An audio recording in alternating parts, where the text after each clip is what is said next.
Hello, ladies and gentlemen. First and foremost, I want to take this moment to congratulate you in passing grade 9 and coming to grade 10.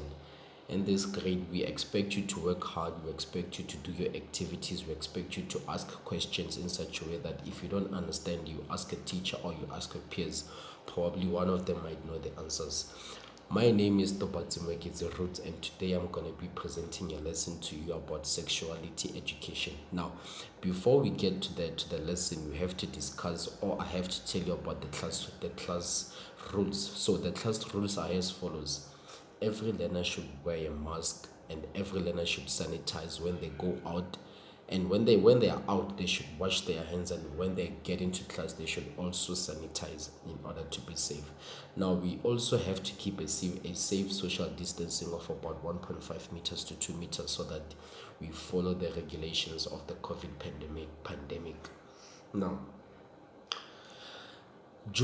in this class, we have one major important rule, is that we do not laugh at each other, because we are all here to learn, and we are going to learn by asking questions. Now, if you laugh at another learner, then you are not supposed to be in this class. So I plead you, do not laugh at each other. It's not nice, because of the self-confidence of another learner may go down, and that particular learner will not ask a question in the next class, because they would be afraid that you're gonna laugh at them. So please, let's respect that rule and let's respect each other. Now, what is sexuality education? One would ask that question. What is it? How do you tackle the sexuality education? Now, the sexuality education is defined as teaching about human sexuality, including intimate relationships, human sexual anatomy and sexual reproduction, sexually transmitted infections, sexual activity, sexual orientation, gender identity, abstinence, contraception, and reproductive rights and responsibilities.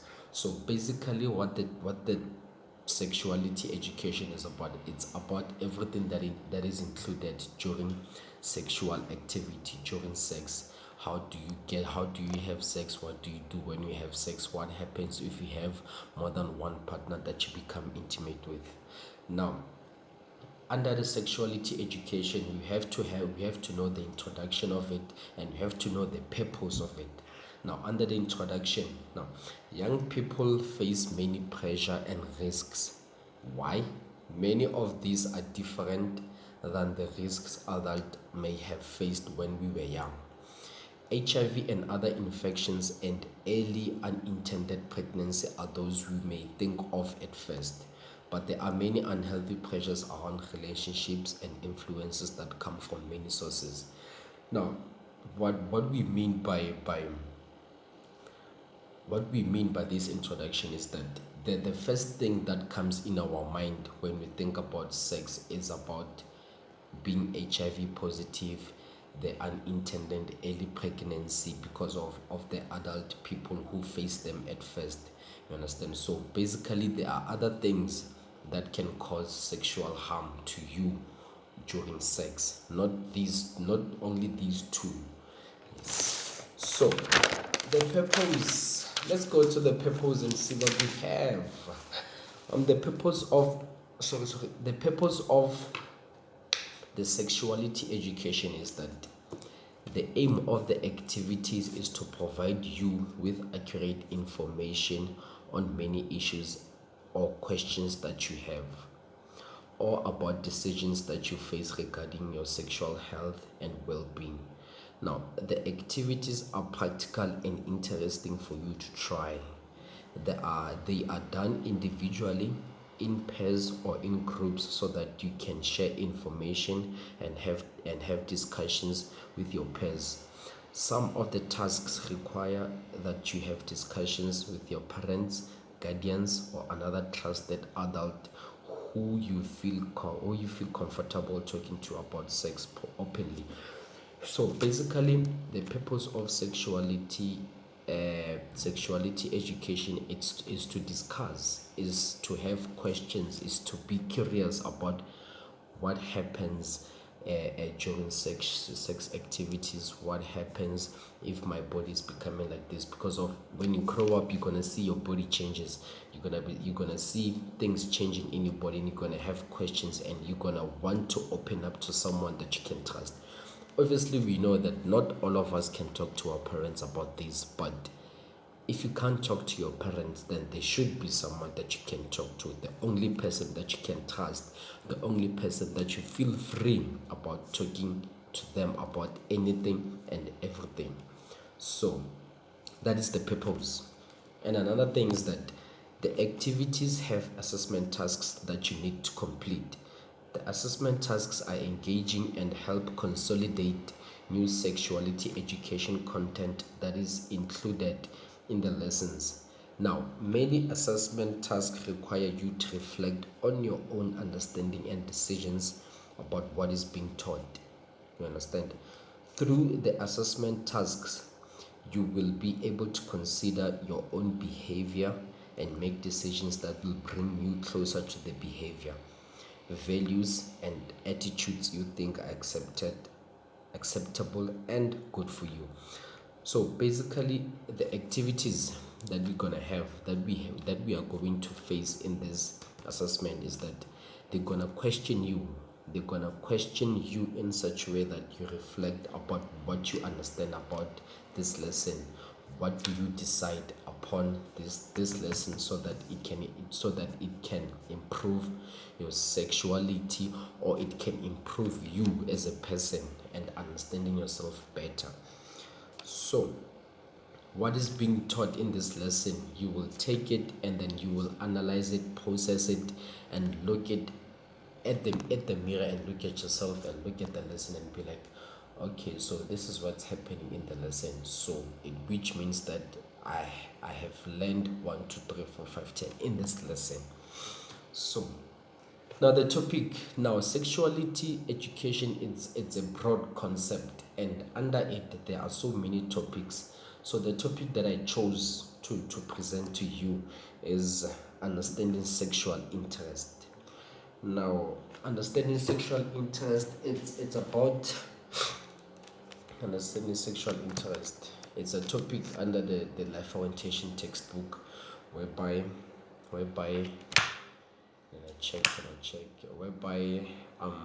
the brief lesson summary of understanding sexual interest is that in this lesson you will review the physical, emotional, and social changes that takes place in puberty, and the changes most experienced in your transition through adolescence to your young adulthood, which means that you're gonna understand your sexual interest from puberty stage all the way to the adulthood stage, the changes that are going to take part in your body that you should understand.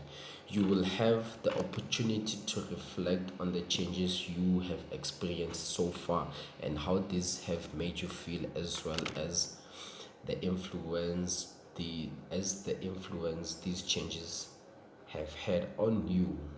You will also get more information on reproductive health, including fertility awareness.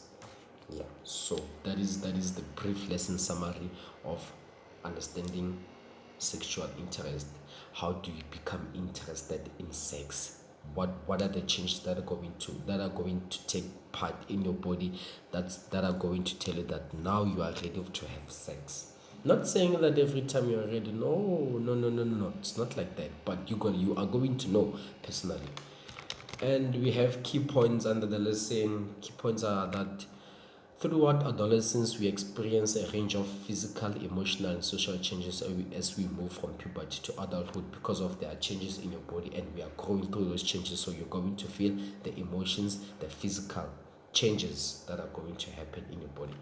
And our physical changes can make us feel self-consciousness and affect our self-esteem. This does not need to be the case. Understand? When we have empathy and support each other, we can make it more positive experience for all. Not always when these changes take place you have to feel your self-esteem has to be low. No, it's not that case. It happens to everybody, but when we talk to each other, when you have your peers sitting next to you to talk to, then we can fulfill the point of being positive and having experience. You understand? Yes.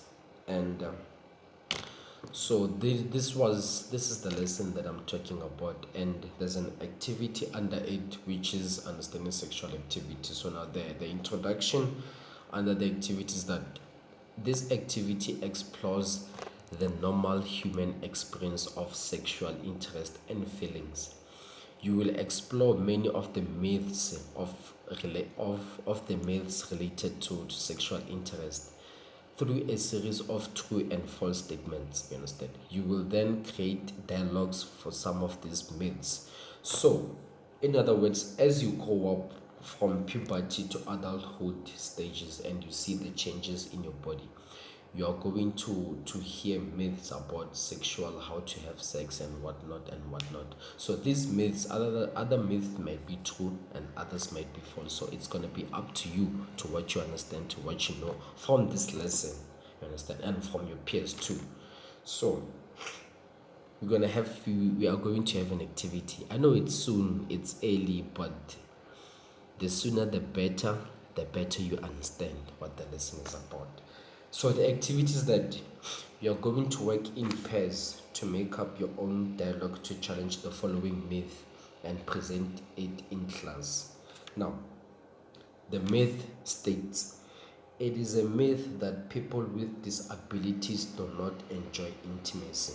So this is the myth that I'm giving you. In this myth, you're going to create your own dialogue when working in pairs. That is it true? Is it false? Why do you say so? And you create a dialogue, you understand, between you and your partner, so that when you are done, you present it into the class. So I hope that everything that I said in the lesson today made sense. So if you have any questions, please do not hesitate to ask me. I am here to help you, and we are all here to learn.